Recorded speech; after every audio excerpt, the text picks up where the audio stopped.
Dr. Modrak, Here. Mr. Morella, Mrs. Novi, Mr. O'Brien, Here. Mr. Palmer. Here. Quorum present. Thank you. Please rise for the Pledge of Allegiance. I pledge allegiance to the flag of the United States of America, to the republic for which it stands, one nation, under God, indivisible, with liberty and justice. Oh, wait, maybe I'm in the camera. I stood up right. Thank you. Mr. Tevis, please read the New Jersey Open Public Meeting Law statement.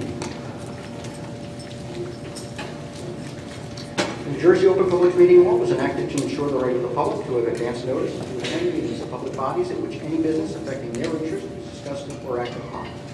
In accordance with the provisions of the Act, the Montville Township Board of Education approved this meeting date. Notice of the meeting has been posted at the Montville Municipal Building, all Montville Public Schools, the Montville Public Library, the Montville Township Board of Education Administrative Office Building, the Montville Public School website, and advertised in the Daily Record. Thank you, Mr. Tevis. Tonight we're going to do a presentation on the budget. It's the first budget presentation. But we have a first public participation on items on the agenda. There aren't any action items tonight, but if anyone has something to say about our agenda. Okay, I'll close public participation first, or the first public participation. And we'll move into the proposed budget presentation. Good evening, everyone.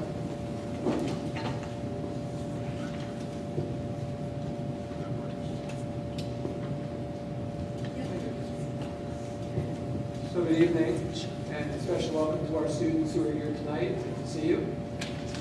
Tonight we'll be doing what we're calling the preliminary budget initial presentation. There will be several preliminary budget initial presentations along the way. Part of our presentation tonight will also outline some of the budget dates for our budget calendar over the next few weeks. So before I begin, I'd invite the Board of Education perhaps to have a seat in the audience so you can see the actual slides that might be helpful to you. So I'll wait a moment.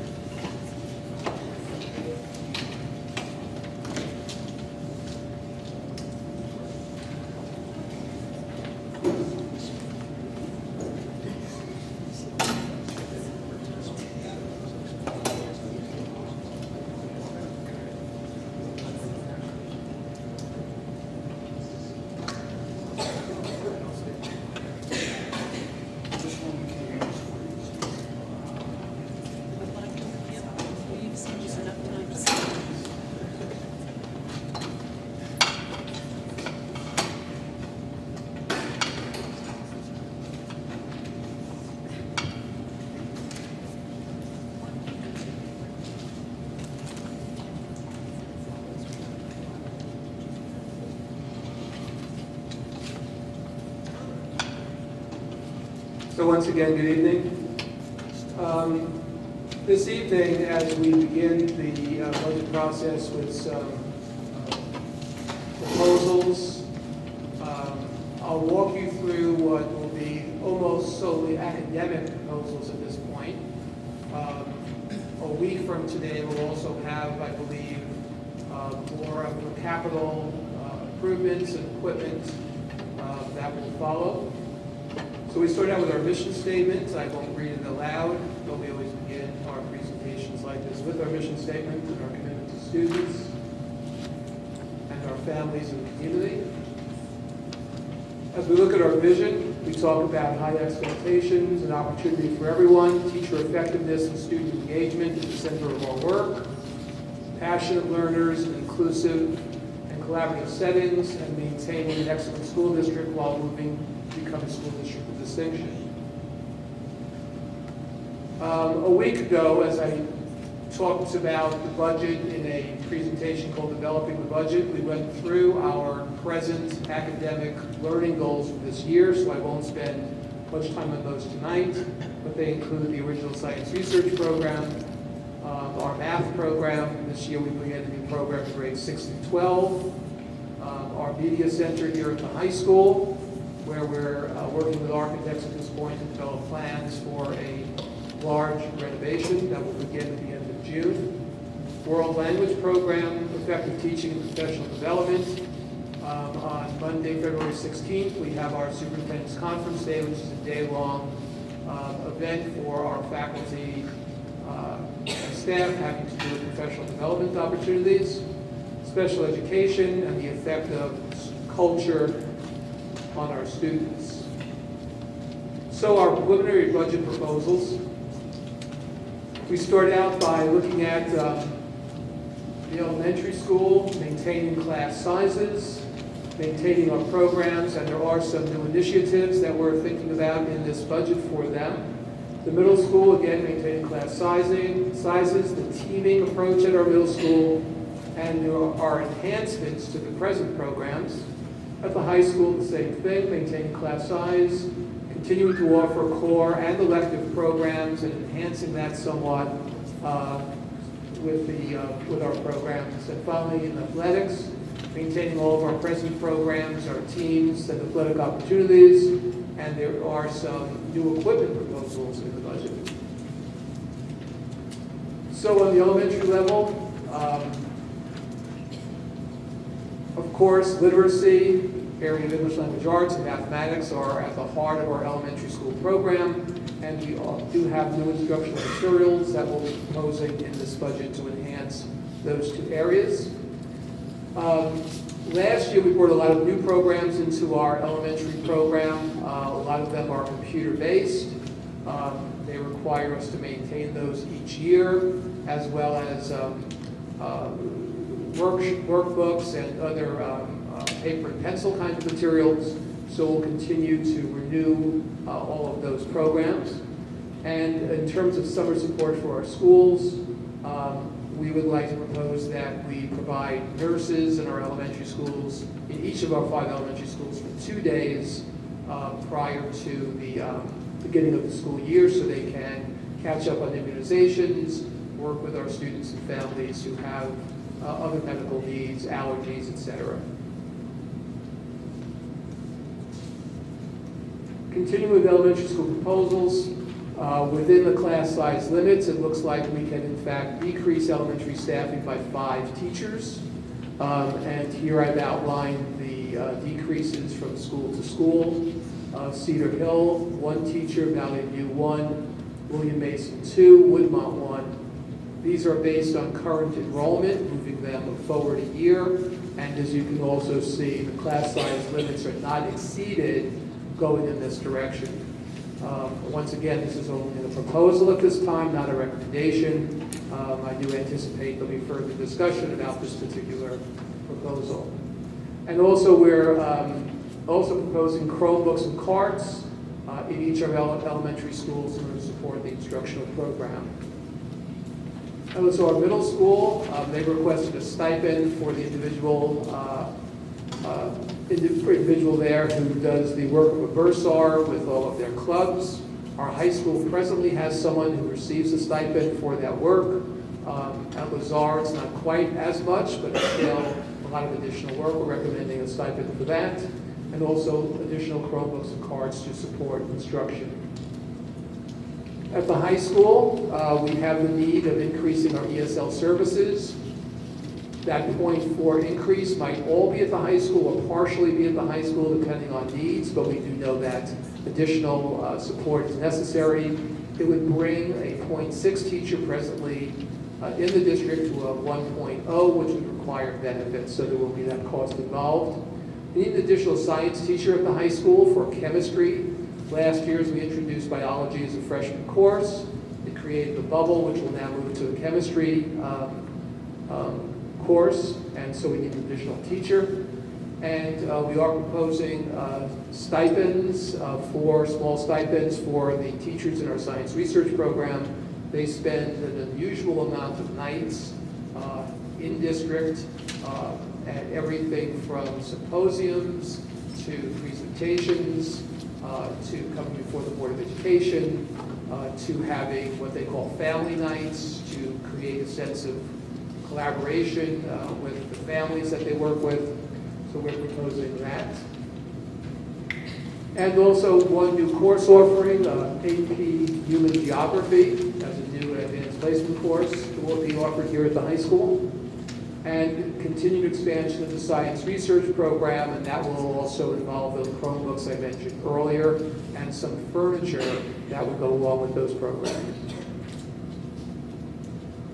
The area of special services, and last week I kind of outlined this for the board and community that we have an unusually high influx of special education children in our district, mostly at the preschool level, at the 4-year-old level. But additionally, as we see our numbers at the high school with regard to the number of classrooms at the high school that right now are at or even exceeding the limit with a waiver, we'll need 4 additional special education teachers here at the high school, and potentially a 0.5 special education teacher at Cedar Hill. We also know that we're going to need stipends or additional teachers in special education at Lazar Middle School. We're working on that area, so I don't have anything definite to share with the Board of Education at this time. And as we talk further through that situation, I'll be able to provide more information for the board. And finally, we do know that in the area of special education, for one science class, we will need a stipend.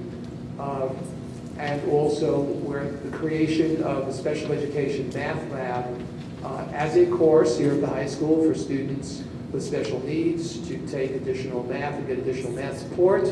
Also, a 1/6 stipend for that. For technology, and I mentioned before that the addition of Chromebooks into our schools, so you can see some of those figures. 60 for each elementary school.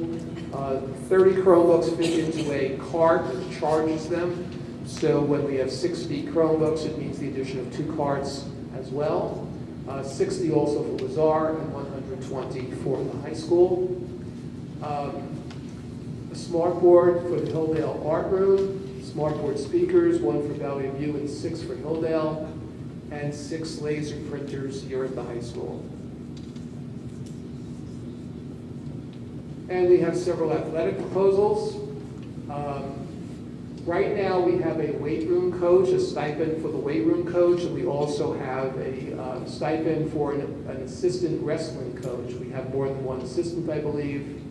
So our athletic director has proposed that we replace those 2 positions, replace the stipends for those 2 positions with a dedicated strength and conditioning coach for the school. I support that idea. He feels that we can still have the very successful wrestling program with one less assistant wrestling coach. And of course, the strength and conditioning coach will not only take the place of the weight room coach, but go above and beyond that. We have a beautiful new turf facility outside, a boys varsity baseball field, a girls varsity softball field, and a multi-purpose field. We're recommending bleachers, nothing elaborate and fancy, but bleachers for spectators to sit down at for the new turf field, which is in the outfield of the baseball field. So we'll have both boys and girls playing sports there, such as soccer, field hockey, lacrosse, etc. I brought some concerns to the Board of Education regarding football helmets a while ago. We looked at the research and decided together that we would replace all of the helmets that were not rated 5-star, which is the top rating of football helmets, with new 5-star helmets, and so that will be in the proposal. And we need 2 new sets of soccer goals, 1 new set for our new turf field, and another set to replace the damaged set that we now own. Under professional development, the items are very similar to last year, continuing to do Wilson training, providing support, financial support for our SCIP committees, our school improvement committees, so that they can plan and do work for individual teachers or for their school.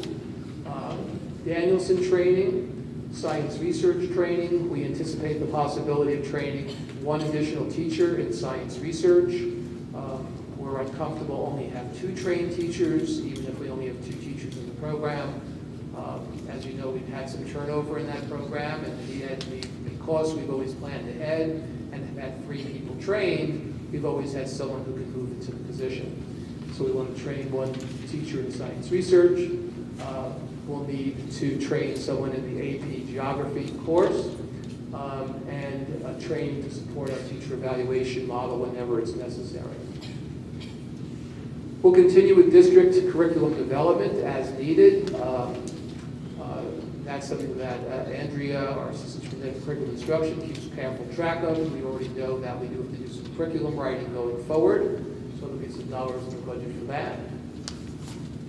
And we are putting out just what we think are a couple of facility initiatives. The first 3 are just considerations at this point. Boilers at Valley View, 2 of them to replace obsolete boilers there. At Lazar, boilers as well. And the roof at Lazar, there are some sections that are leaking. And finally, the other proposal, which of course the board knows is planned, and that is the high school media center renovation. Currently in the capital reserve, it's $1 million. As we hear from our architects a week from today, we're doing a presentation to the board and community about the project. We hope that they're going to have at least a fairly good estimate of what right now the project would cost, the way our committee has outlined it, and they've worked through the process with us. On that committee, we've had probably a total of 30 people. We've had, I think, at least 10 students participate, as well as parents, Board of Education members, and administrators. So it's been a really collaborative and very successful process that we've gone through, and we've been very, very pleased at this point at the results that we've seen, at least in the sketchbook, and the direction we're moving. So we'll hear a little bit more about that figure, and then of course the board perhaps will be able to think through if we can put more money towards the project. Jim assures me there's the possibility of having more money available in this particular reserve fund. So looking a year ahead, so not for next September, but for the 2016-17 school year. And these are just some items to put out there, and perhaps some of them can be in this year's budget, perhaps not, but I want to put them on the table at this early stage. We know right now we have a task force for world language who is looking at that from a K through 12 perspective. We expect that they'll have some recommendations, so we might want to consider enhancements to the world language program, again, for a year from September. American Sign Language is considered a world language. There's some legislation starting to be discussed in New Jersey to officially, I guess, make it clear that it can be counted as a world language. It's my understanding that we as a high school can count it as a world language if we choose to do so. We don't have to wait for that legislation. The legislation would make it mandatory for districts to consider it a world language if that gets passed. So we'll want to be looking at that, I believe. There are 2 tubas that are being recommended for us to purchase for the marching band. Once again, that might get into this year's budget, but right now I put it as a consideration for the following year. We've had junior varsity and varsity volleyball teams being recommended by our athletic director as a proposal to bring volleyball to our district. And again, at this early stage, looking ahead for the following year. Mat baskets for cheerleading and wrestling, 16 of them, again, looking at it for the following year. Some new clubs have been suggested, both by students and by staff, by the administration here at Montville Township High School, so again, we'll consider those. There's been a lot of discussion about additional administrative support based on the evaluation system and the complexity of it and the amount of work. We have applied for a waiver to be able to reduce our tenured observations from 3 to 2. If that waiver is granted, then perhaps the administrative support becomes a little less needed than perhaps it is not. So again, that's a year away to be considered. And Living Lessons at Lazar takes place every other year. So this year, we have right now $20,000 the board committed toward that program. So in this budget, we don't need anything, but the following year, you probably want to put $20,000 back into the budget for that program. So future budget discussions, a week from tonight is our regular Board of Education meeting. We'll continue our conversation about the budget. A week after that, February 25th, if needed, we can have another special meeting. It's on the board budget calendar right now as a special meeting. On the 10th, once again, another regular Board of Education meeting, the 17th. That in between week, again, it's there if necessary. And finally, the 24th is again another Board of Education meeting. So that's how it lines up. And again, next week we'll have more detail around those possible budget meetings as well. So that concludes the presentation. I'd invite the board back to the board table for your comments, questions, and discussion.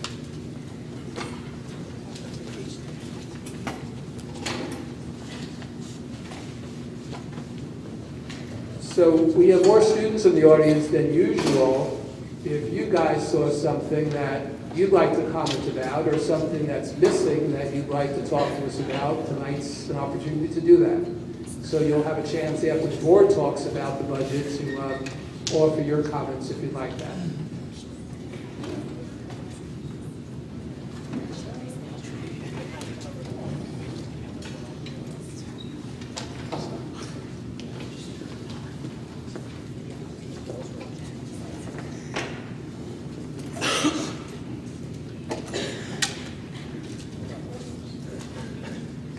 Thank you, Dr. Creed, for that preliminary budget presentation.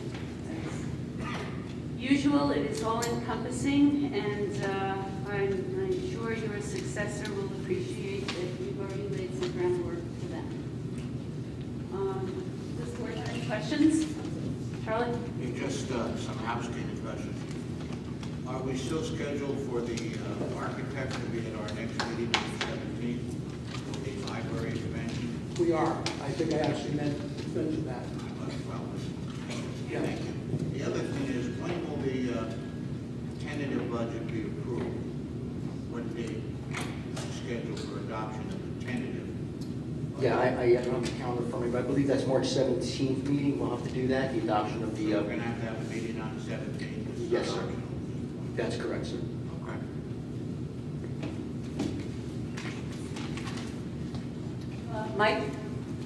Michael? Just a few questions, just for my information. It looks like it's somewhere. Mike, could you use the mic? Mike, use the mic. Is that working? Yes. Okay. It looks like it's somewhere in the elementary school. There's a, that image of, the Python thing moving. There's a section there where there's a declining enrollment. Is that at a particular grade level or something? Inclination. Where is that? So the net loss, this is through all 5 schools I'm talking about now, of students going on to Lazar next year into 6th grade. And if I compare it with our current kindergarten students, because we don't know the future enrollment, we don't know how many children we will get. But if we look at it from children who are going into Lazar and children coming into kindergarten, it looks like a net loss of 40 between the 5 schools. Now, in particular grade levels, we see opportunities where we have 3 sections, perhaps with only, an example, would be 3 sections of 42, 3 sections creating 42 children, class sizes of 14 each, where we could in fact create 2 sections of 21 each, still reasonable class size numbers. So those are the potential opportunities that I'll ask the board to react to and eventually, I believe, the community will want to react to it. Now, if you just, let's say, if you have the 3 and 14, if you have 2 and 21, does that require an aid in the classrooms? Is there an adjustment that's to be made?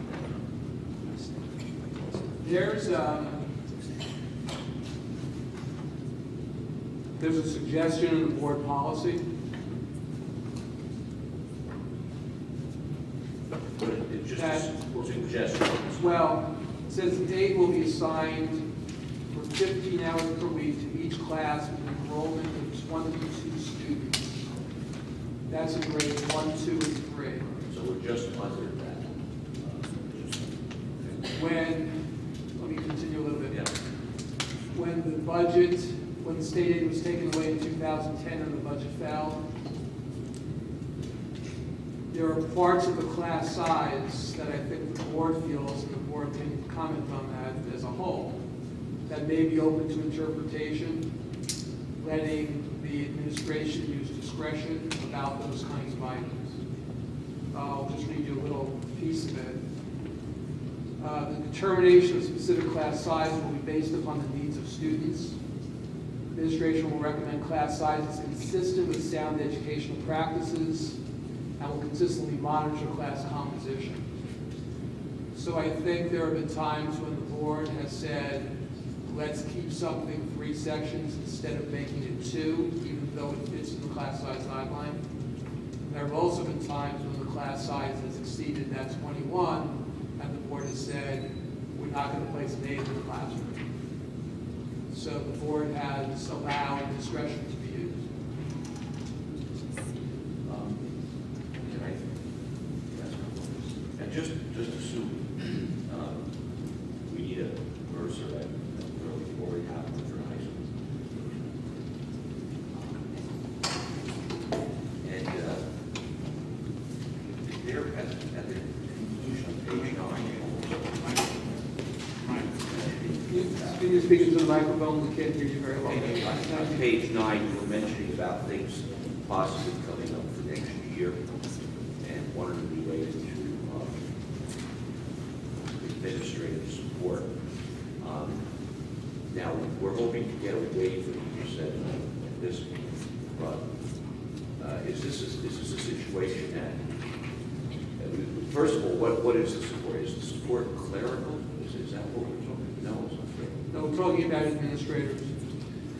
A lot of districts have actually begun to hire, I'll call them consultants. They've been retired administrators who they have hired to come back and do nothing but observe teachers. I'm not a fan of that model particularly. I would rather have somebody who's employed by us and who gets to know our teachers and has relationships with them. And again, it's not something that I think the board must react to. It is something our administrators feel would be very useful and helpful to them. They've actually requested some support for next year. I think our budget probably does not allow that, even if we were interested at this point. And it also gives us a chance to see if the waiver will actually happen, which will, I think, relieve some of the stress that they're under. But they are working morning till night in terms of these observation and evaluations. So it's sort of up in the air yet. Exactly. It is, Okay, because we'll reduce a great deal of the load by going from 3 to 2 if the waiver is granted. Okay. Yeah, I just wanted to be clear. So the support could be someone actually do the observations. That's what I was wondering, whether it's processing or actually conducting. Conduct that. That answered my question very well. Was I was puts a lot of weight on the district to get all this stuff. Thank you. Mike B.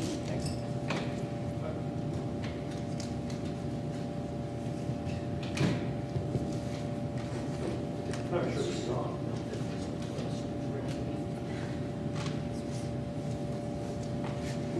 With microphone. Yeah.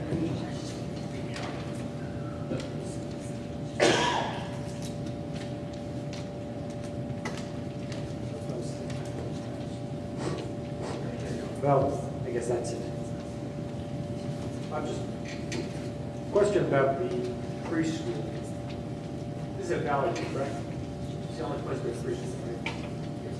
Well, when we're talking about the preschool children, Yeah, the question, so these are children who are out of the district? that was my question. Yes. Okay.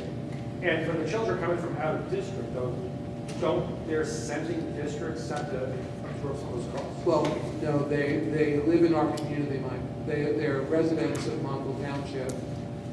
They are children who are not yet school age, but who qualify for these special education services. And so we're obligated to pay the costs for that. Okay, because my question was, are they ours or are they from other districts? They're ours. There are children. And one of the steps that we're taking to look at reduction of cost, and it's early, but we're studying this right now, with the hope that we can potentially bring this program into the district in September, is right now at William Mason, we have an early childhood program for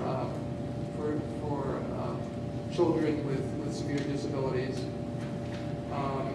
And we contract through Bergen for those services. It's a little less expensive that we do it within our own school than if children go to the Bergen Center because it helps with transportation costs. But the net saving of doing it in-house as opposed to doing it at Bergen, because it's their employees. They provide all the services, all the administrative services. The net saving is about $72,000, I believe. But what we're looking to do is actually start to employ our own staff and actually take over the program. We're doing a study about that right now. Jen Desai and Pat Stryker are studying that. Within, I think, by the end of the week, I should have an idea. So a week from today, I might be able to bring the board some information about that.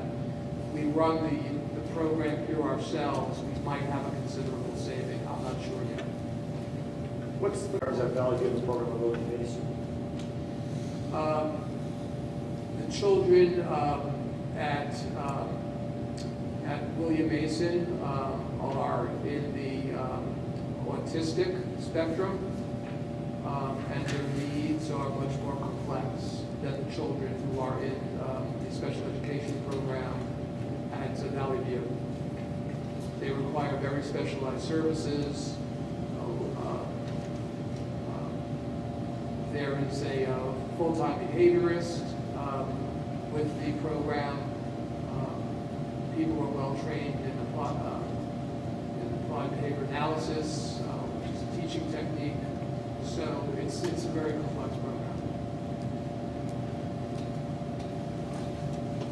Any other board members with questions, David?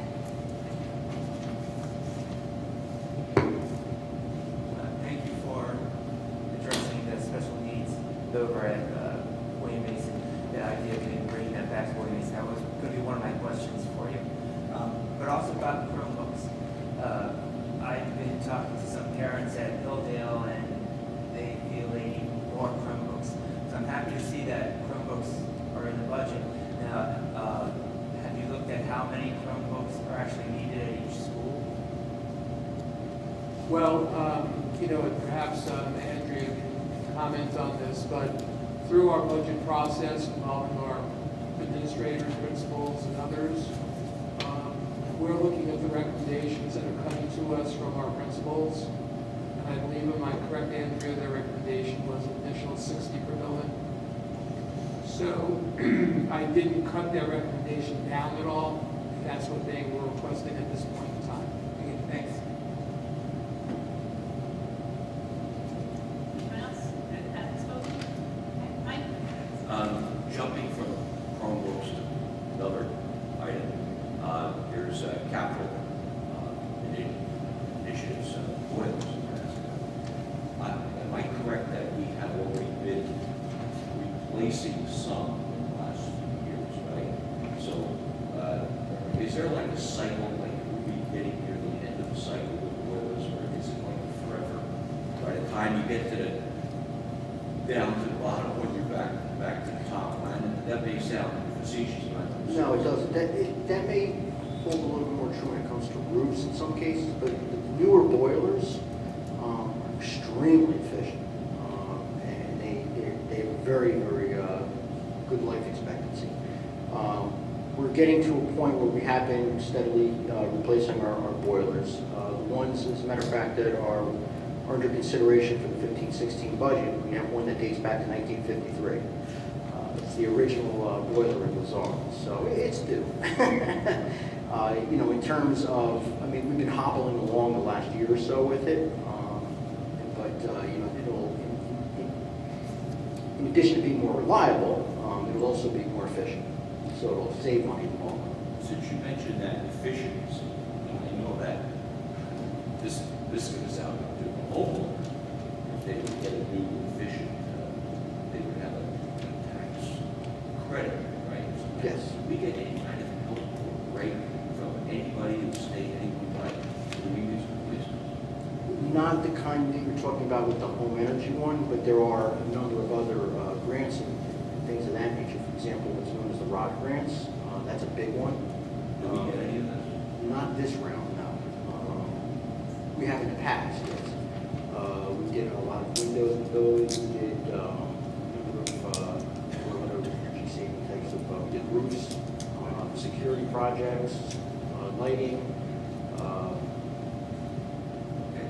So the 1953 boiler is going. That's goes bye-bye, yes. Thank you. Like, this is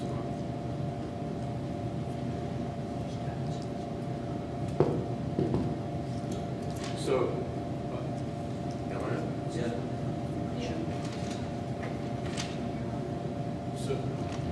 So just so you know you're relatively new to the board, a couple of years ago, there were a number of grants available from the state. Our governor has altered that. We use them to our ability as best we could, even with respect to getting solar in the schools in the district that we could.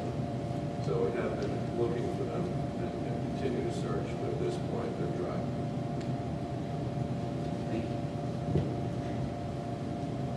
Any other questions from the board?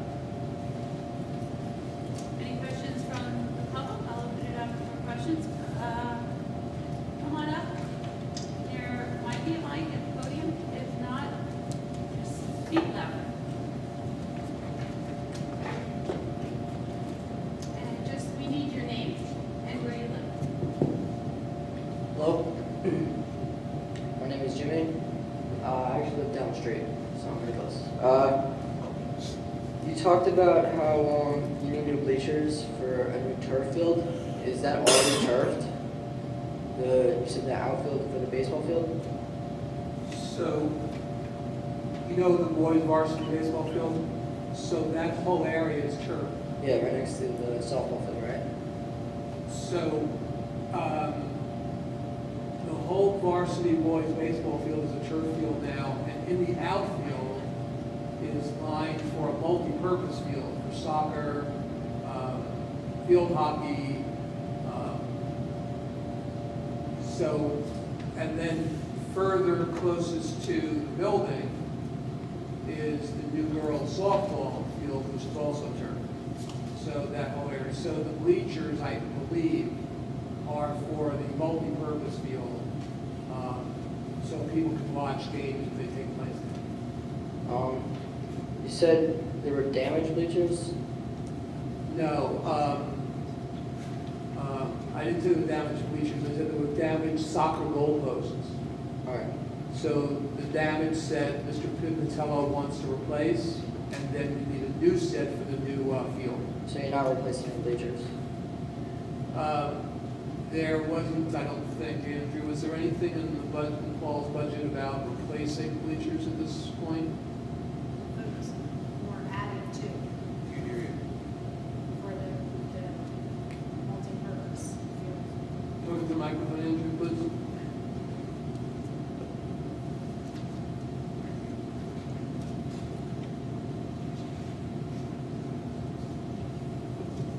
Maybe Jim, you know, I don't know know if you have anything about that, but Andrea gets the microphone to work, she'll tell them. Okay, well, in a nutshell, we're currently in the school year right now we're actually in the middle of upgrading the existing bleachers on the home side of the football field. We're adding an ADA compliant section to those bleachers.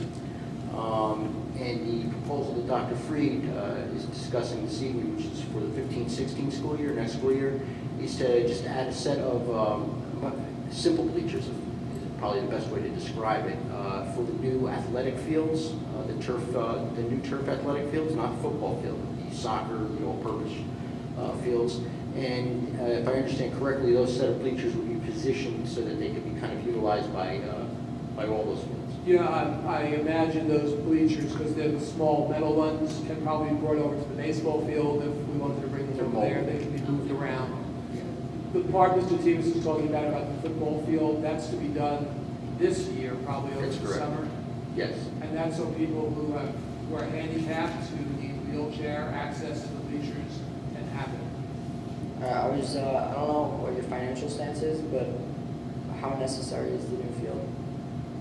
How necessary is, The new turf field? well, the new turf is there already. Oh, it is, all right. Yes, it's already down on the field. All right, 100%.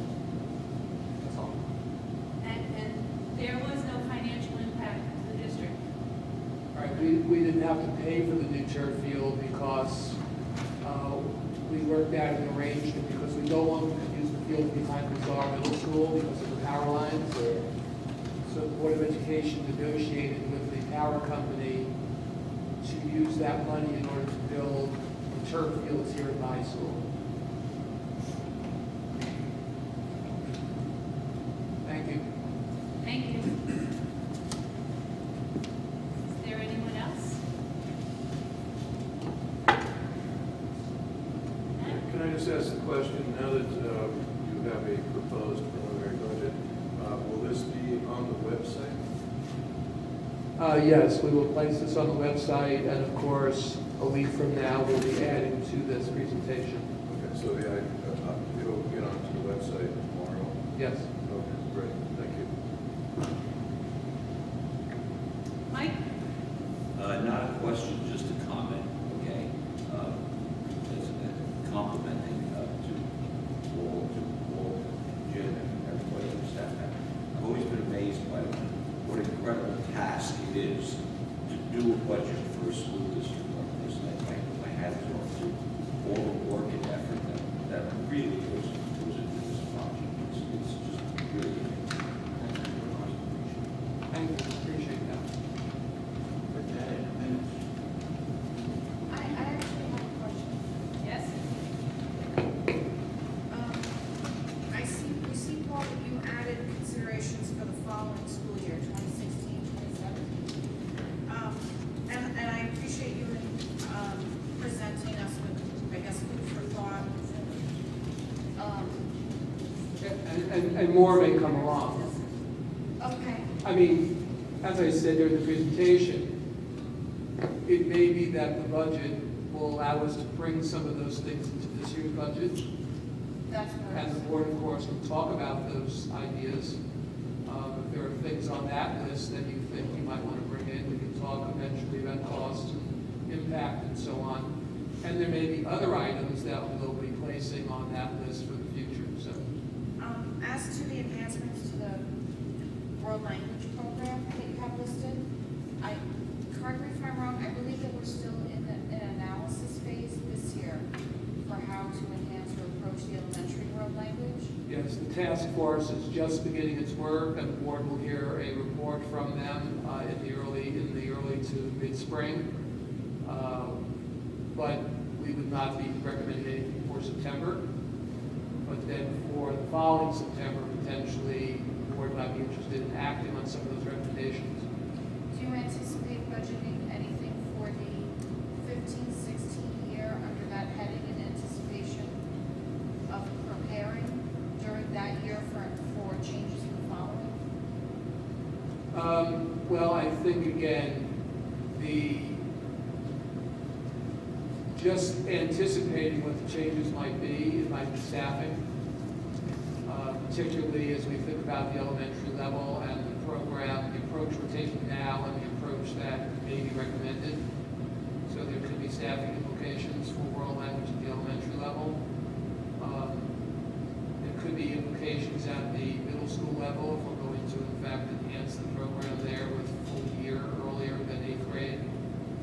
So I don't think that we need a lot of money in next year's budget for those kind of considerations. It really would be for the following year. The copy machines for the high school, is that intended for staff or students? They were printers, Or printers? right, and I don't know the answer to that, Thank you. but we'll find out. Mike? Just since you brought up the printers, just a recollection, it always seems like they're never enough printers, be it students or staff or managers.